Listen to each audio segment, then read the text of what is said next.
বগুড়ায় জামাত নেতা সাইদীকে চাঁদে দেখার গুজব ছড়িয়ে তাণ্ডব মামলার প্রায় 850 সাক্ষীর মধ্যে 100 জনেরও সাক্ষ্য শেষ করা যায়নি 5 বছরে।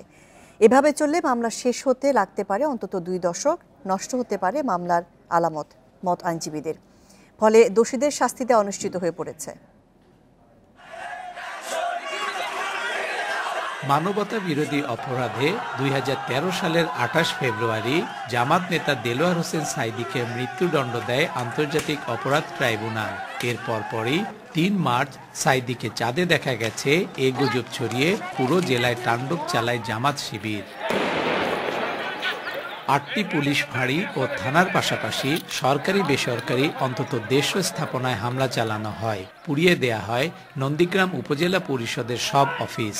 কেটে ফেলা হয় 10,000-এরও বেশি গাছ। সহিংসতায় প্রাণ হারান অন্তত 11 জন। তদন্ত প্রতিবেদন বা সাক্ষীদের গতানুগতিক বক্তব্য পুলিশ তৈরি করেছে, এটা দিয়ে আসলে এই ধরনের মামলায় অপরাধীদের শাস্তি দেওয়ার সুযোগটা খুবই কম। নাশকতার ঘটনায় 50 মামলায় আসামি 1.25 লাখেরও বেশি। তবে 3,000-এরও বেশি অভিযুক্তের বিরুদ্ধে অভিযোগপত্র দেয় পুলিশ।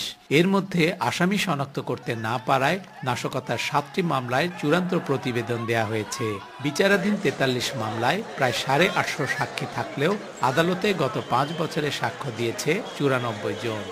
যেভাবে এই সাক্ষীর ধীর গতি চলছে, এই অবস্থায় আসামিরা সহজেই বেনিফিটেড হবে এবং এই মামলা রাষ্ট্র থেকে যেটা নাশকতার যেটা প্রমাণ, এই প্রমাণটা অনেক সময় নষ্ট হয়ে যেতে পারে। রাষ্ট্রপক্ষ থেকে সমস্ত সাক্ষীকে নিয়ে আসার জন্য, দ্রুত শেষ করার জন্য আমরা আপ্রাণ চেষ্টা চালিয়ে যাচ্ছি এবং আমরা আশা করি খুব শীঘ্রই আমরা এই বাকি 43টি মামলার সুষ্ঠু এবং ন্যায় বিচার দিতে পারব। মৃত্যুদণ্ডের সাজা কমিয়ে 2014 সালের সেপ্টেম্বরে দেলোয়ার হোসেন সাইদীর আমৃত্যু কারাদণ্ড বহাল রাখে আপিল বিভাগ। Hasibur Rahman, independent news, Bogura.